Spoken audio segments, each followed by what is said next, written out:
Terima kasih Datuk Seri Yang di-Pertua. Soalan penaga nombor 17. Terima kasih Yang Berhormat Datuk Seri Speaker dan Yang Berhormat Penaga. Projek naik taraf jalan bawah Penaga kini dalam proses reka bentuk secara dalaman, iaitu in-house oleh JKR Pulau Pinang, JKR Malaysia. Jangkaan iklan bagi perolehan kontraktor adalah suku kedua tahun 2027, manakala pelaksanaan kerja fizikal di tapak dijangka bermula pada suku keempat tahun depan. Projek ini telah direka bentuk dengan menyediakan sistem jalan raya yang lebih kondusif serta dapat memberi keselesaan kepada pengguna dan menjimatkan masa perjalanan. Apabila projek ini siap dilaksanakan kelak, ia akan meningkatkan accessibility ke kawasan pasar, sekolah dan taman di antara kawasan Pasir Gebu dan Penaga. Kajian mendapati kesesakan di satu-satunya jalan utama pada masa kini iaitu Jalan Pematang Bendahari yang menghubungkan Penaga dan Pasir Gebu Kuala Muda dapat dikurangkan setelah terbinanya laluan alternatif ini. Kesesakan di Jalan Pematang Bendahari khususnya pada musim cuti kerana kenderaan luar yang masuk ke kawasan Penaga untuk mengunjungi Kampung Agong dapat dikurangkan dan secara tidak langsung dapat meningkatkan tahap keselamatan pengguna jalan raya dan ekonomi setempat. Buat masa ini, reka bentuk projek ini belum dimuktamadkan lagi.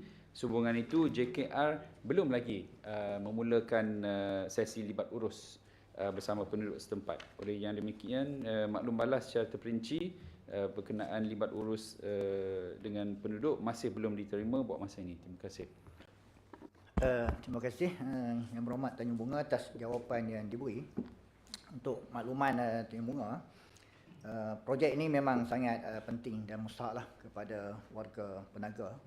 Oleh kerana hanya itu satu jalan daripada Pekan Penaga ke Bakat Kapok, adanya Kampung Agong, terus ke Tok Labu, Pasir Gebu, sehinggalah sampai ke Kuala Muda. Memang kesesakan seringkali berlaku khususnya di musim cuti lah. Lawatan-lawatan daripada luar ke Kampung Agong tu.